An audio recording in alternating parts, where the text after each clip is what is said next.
Começamos agora ouvindo o presidente Fernando Collor de Mello. Muito obrigado, senhor presidente Jorge Viana, senhoras e senhores senadores. Há exatos 25 anos, no dia 13 de julho de 1990, eu tive o privilégio e a honra de sancionar a Lei 8.069, que instituiu o Estatuto da Criança e do Adolescente e que se encontra hoje sob o questionamento dos que o acusam de complacência, condescendência e permissividade para com menores infratores. Foi também em 1990, logo no primeiro ano de governo, que instituí o programa Minha Gente, do qual fazia parte a implantação em todo o país de 5.000 centros integrados de atenção à criança e ao adolescente, os conhecidos CIACs. A concepção era de escolas de tempo integral, com a oferta não só do ensino tradicional, mas também de atividades diversas no campo artístico, cultural, esportivo e também de formação profissional. No âmbito do programa, os CIACs eram apenas o locus para alcançar os objetivos sociais mais amplos do programa Minha Casa, do programa Minha Gente. Além disso, criei o projeto Ministério da Criança, instituído pelo Decreto 99.683, de 1990, que tinha a força simbólica da prioridade do governo na coordenação e integração das políticas públicas voltadas às crianças brasileiras. Lembro que naquele mesmo ano, em 30 de setembro, durante a sessão de trabalho na Cúpula Mundial pela Criança, promovido pela ONU em Nova York, dissertei sobre a disposição de meu governo na implementação de medidas para solucionar os graves problemas sociais de nossa população infantil. Disse eu à época: situo em 3 planos essenciais nossas responsabilidades nessa questão. As crianças precisam, em primeiro lugar, ter respeitados os seus direitos humanos fundamentais. Precisam elas, igualmente, ter o direito de viver em sociedades que incorporem os frutos do progresso e que lhes assegurem um padrão de vida material condizente com os requisitos da dignidade humana. As crianças precisam, por fim, ter garantido o direito a um meio ambiente preservado e limpo. Acrescentei mais. O novo Estatuto da Criança e do Adolescente, que sancionei em julho passado, incorporou o conceito de proteção integral consagrado na Convenção sobre os Direitos da Criança. Criamos o programa Ministério da Criança, que tem por objetivo somar de maneira mais eficiente e racional as ações das diferentes áreas do governo na assistência às crianças pobres. Lançamos também a campanha nacional de alfabetização, talvez a maior já tentada em qualquer país do mundo. Contudo, senhor presidente, senhoras e senhores senadores, nenhuma daquelas iniciativas teve continuidade nos governos que me sucederam. Tenho certeza que se aqueles programas, se aquelas campanhas, se aquela política pública, por mim implantada, tivesse prosseguido e com absoluta prioridade, hoje, 25 anos depois, não estaríamos discutindo aqui no Congresso Nacional e no seio da sociedade como um todo a redução da maioridade penal. Há mesmo quem acredite que a violência endêmica que assola este país tem alguma vinculação com o Estatuto da Criança e do Adolescente e se verá exterminada a violência por decreto como em um passe de mágica no dia seguinte àquele em que submetermos os adolescentes às mesmas masmorras em que padecem outros 600 mil brasileiros. Afinal, senhor presidente Jorge Viana, por que, para diminuir a criminalidade, é preciso reduzir a maioridade penal? Por quê? Esta é uma equação simplória, mas que jamais fechará, jamais dará resultado positivo.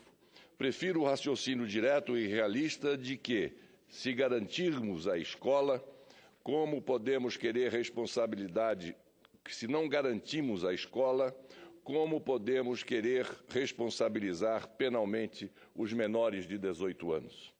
Nessas horas em que a paciência, a tolerância e a generosidade da população brasileira parecem ter sido sequestradas pelo medo, que sempre foi um péssimo conselheiro, gostaria de exaltar aqui a importância do ECA e da política, por ele instituída e, na verdade, nunca plenamente implantada, de proteção integral à infância e à juventude. E começo por observar que o ECA não foi produto do improviso, mas o coroamento de um movimento que, ao longo dos anos 80, reconhecia a necessidade e a urgência de uma mudança de enfoque sobre a infância e a juventude, com a superação do modelo assistencialista e correcional repressivo do Código de Menores que vigorava até então. Inspirado pela Convenção Internacional sobre os Direitos da Criança das Nações Unidas, de que o Brasil é signatário, e destinado a regulamentar o artigo 227 da Constituição, então recém-promulgada, o ECA foi resultado de intensa discussão e ativa participação popular, com a articulação de inúmeras forças políticas, entre as quais a Frente Parlamentar pelos Direitos da Infância e Juventude, o Fórum DCA, a Pastoral do Menor, o Movimento Nacional de Meninos e Meninas de Rua, o Fórum Nacional de Dirigentes de Políticas Estaduais para Criança e Adolescente, a Sociedade Brasileira de Pediatria, a OAB, a ABRINC, dentre outros. Consolidavam-se, então, duas certezas. A certeza de que o Brasil precisava fazer da criança uma prioridade nacional absoluta.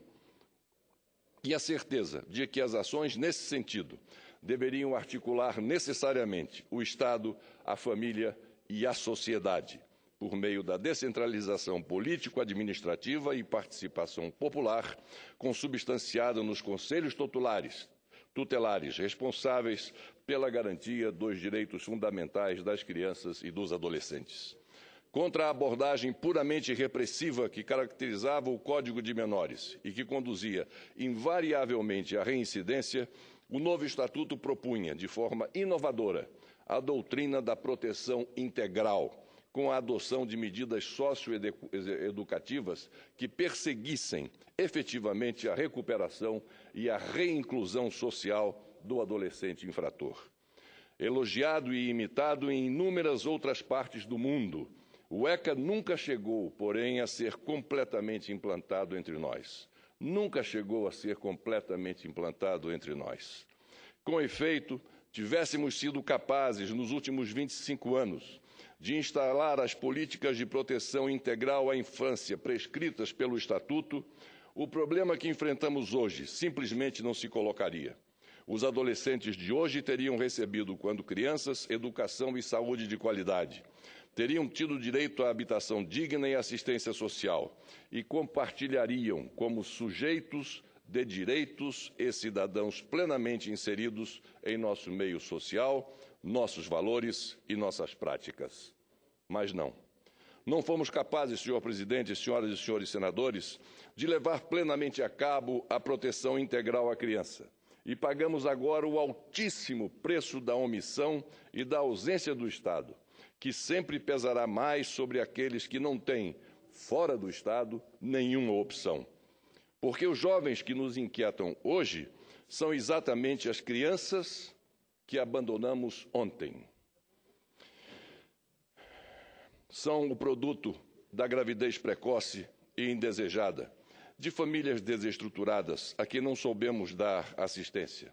São, em sua grande maioria, seres humanos que conviveram mal com seus pais e pouco frequentaram a escola.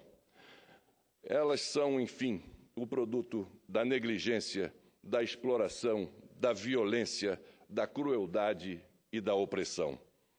Foram crianças que nunca receberam afeto, expostas desde muito cedo às regras selvagens das ruas. São filhos da indiferença, da discriminação, do desprezo. Nunca tiveram quem os acolhesse, nunca tiveram a quem apelar.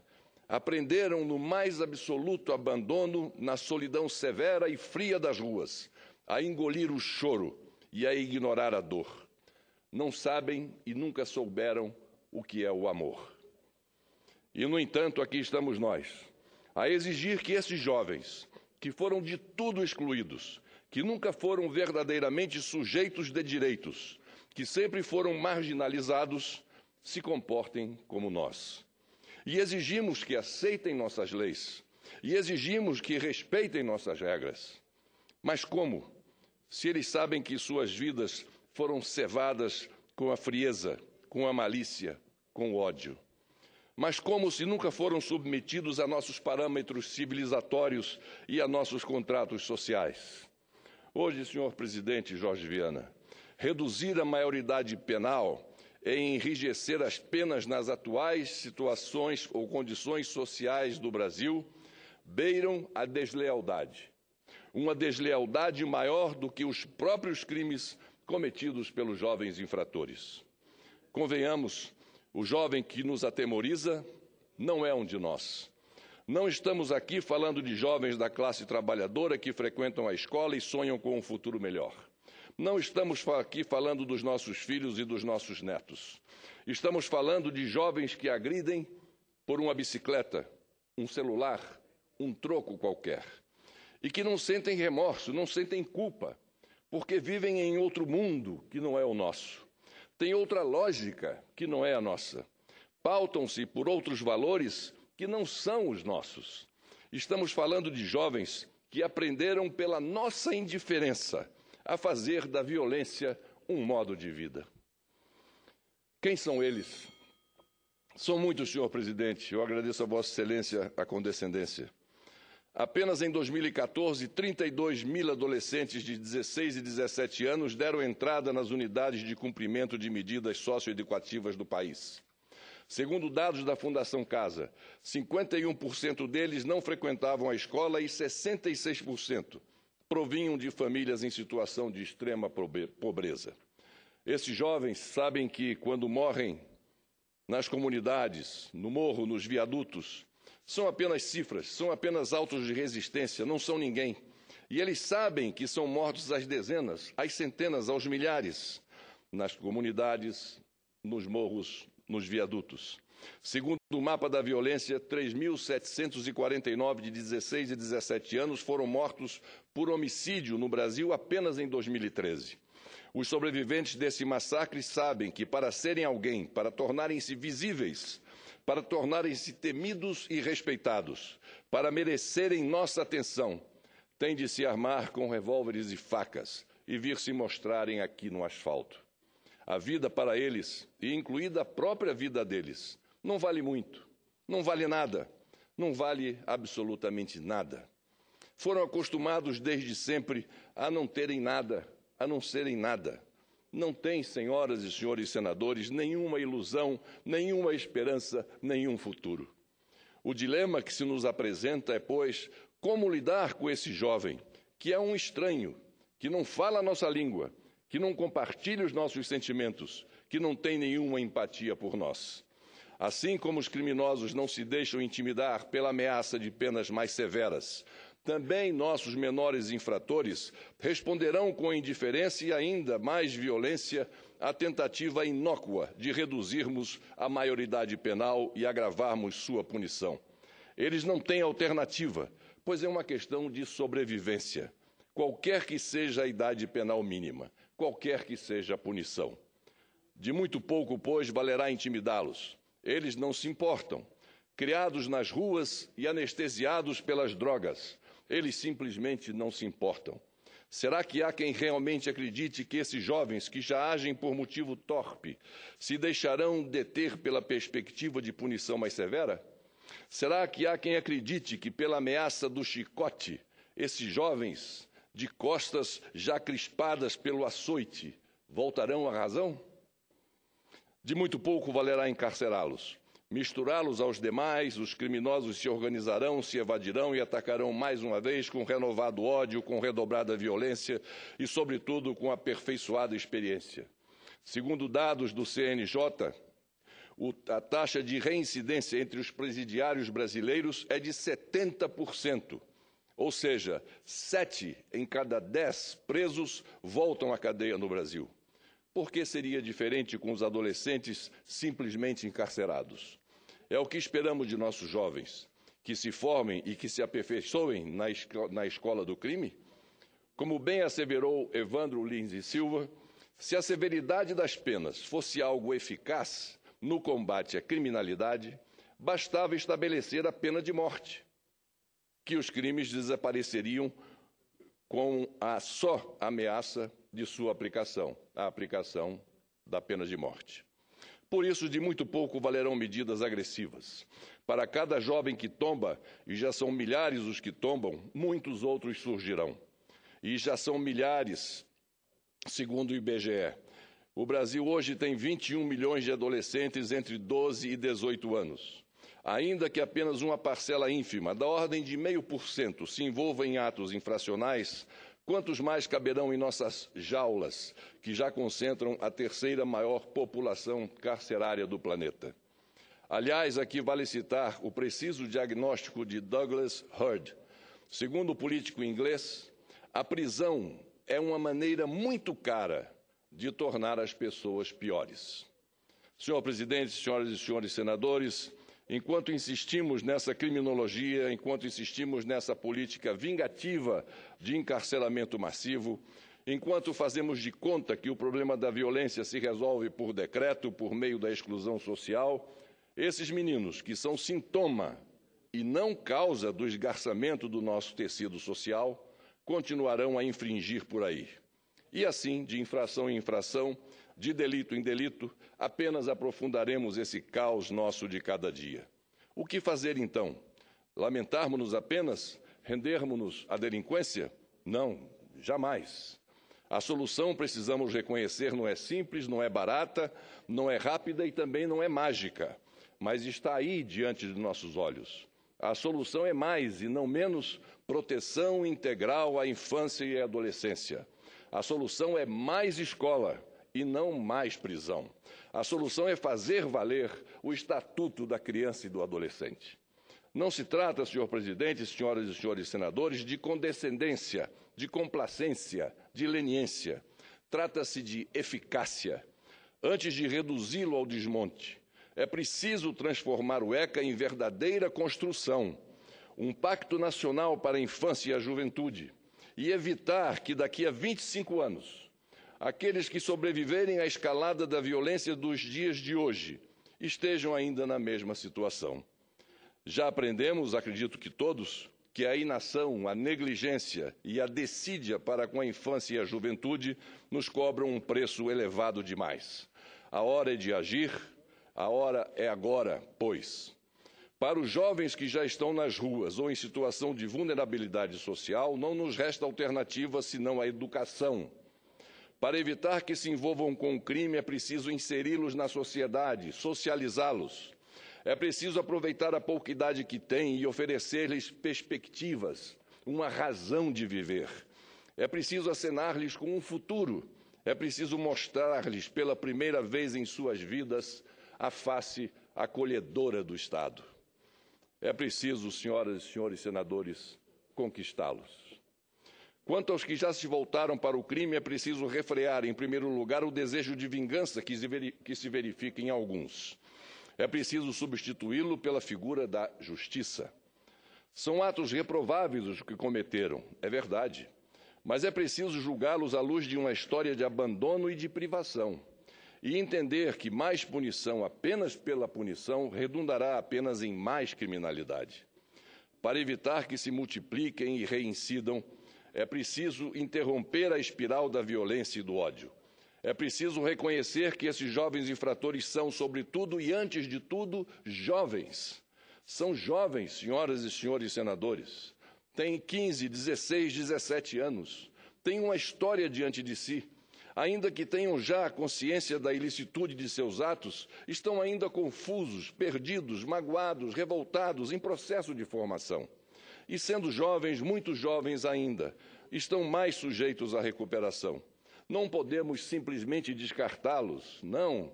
O caminho não pode ser, pois, o simples encarceramento, mas sim a ressocialização. Podemos sim e devemos rediscutir o conjunto de medidas socioeducativas propostos pelo ECA, seu alcance e sua duração. Podemos sim e devemos adaptar o Estatuto da Criança e do Adolescente. Podemos sim e devemos perseguir e punir o adulto que se utiliza de adolescentes e os induz ao crime. Já nesta casa, várias iniciativas nessa direção. Mas o que não podemos é modificar, ao sabor das emoções, uma lei da importância do ECA. Ao contrário, alterações devem resultar da reflexão ponderada e, acima de tudo, desprovidas de critérios passionais. Mas estas são medidas complexas e articuladas, de âmbito infraconstitucional, que devem ser acompanhadas de políticas de atenção e acompanhamento, e que não se resolvem por obra e graça de apenas uma emenda taumatúrgica à Constituição. Não tenhamos, senhor presidente, senhoras e senhores senadores, essa ilusão. Até porque, como avalia o criminalista Nélio Seidel Machado, a redução da maioridade para fins de responsabilização criminal tem estatura constitucional, sendo discutível para alguns se estamos diante de uma cláusula pétrea ou não. Para ele, a manutenção do critério legal em vigor é imperiosa, não podendo ser modificado por emenda constitucional, resguardada a vontade do legislador constituinte. E tenhamos a honestidade intelectual de reconhecer que é mais do que passada a hora de reformar a política de segurança nesse país, que não vamos chegar a lugar nenhum insistindo no modelo atual. Desde o ano 2000, o número de presos no Brasil já cresceu 161%. E nossa população carcerária é hoje de 711.463 pessoas, incluídas 147.937 em prisão domiciliar. Apenas no ano passado, o crescimento foi de 7%. E pergunto às senhoras e senhores senadores, de que nos adiantou prender tanta gente? Onde há paz social? Onde há segurança?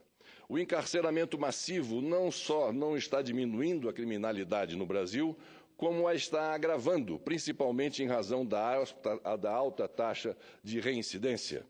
Mesmo os centros de atendimento socioeducativos para menores se mostraram ineficazes. De um modelo concebido para a reintegração à sociedade, já concluo, senhor presidente, por meio da internação e execução de medidas socioeducativas, esses centros se transformaram em autênticas prisões, em verdadeiras masmorras. Isto porque o sistema não avançou, não buscou introjetar valores, não adotou na íntegra a política de proteção integral preceituada no ECA. Pelo contrário, restringiu-se ao simplismo do mero e mau acondicionamento e da obediência rígida e, por vezes, desumanas das regras. O fato, senhor presidente, é que somos hoje um dos países mais violentos do mundo. Quanto tempo levaremos ainda para perceber que o problema da violência neste país não se resolve com um Estado policialesco de enfoque puramente repressivo? Quanto tempo levaremos ainda para perceber que a emotividade e a passionalidade que acompanham a reação social a certos episódios criminosos não devem nos conduzir a generalizações espúrias e a inspirar excessos punitivos? Quanto tempo levaremos ainda para perceber que o aumento da criminalidade, que não é de hoje, que não é de agora, não tem absolutamente nada a ver com a maioridade penal, mas tem sim tudo a ver com a desatenção à infância e merece ser tratado como um elemento de educação e de saúde pública adequadas, mais do que segurança nacional? Enfim, senhor presidente, senhoras e senhores senadores, faço aqui um apelo à razão. Celebremos o Estatuto da Criança e do Adolescente. Reconheçamos nele um poderoso instrumento da mudança que está aí ao alcance de nossas mãos. Adaptemos e aprimoremos esse marco legal, se necessário, mas paremos, por favor, de semear tempestades, para que não continuemos a colher amanhã como agora mais violência, mais criminalidade. Finalizando, senhor presidente, gostaria de comunicar que dei entrada nesta casa, hoje mesmo, a um projeto de resolução instituindo a Comenda Zilda Arns, de modo a agraciar pessoas ou instituições que desenvolvam no Brasil ações e atividades destinadas à proteção da criança e do adolescente. Creio que esta medida, além das justas homenagens a Zilda Arns e à Pastoral da Criança e aos futuros agraciados, terá como mérito manter acesa a chama de luta por melhores condições de vida às nossas crianças e adolescentes, a começar pela permanente aplicação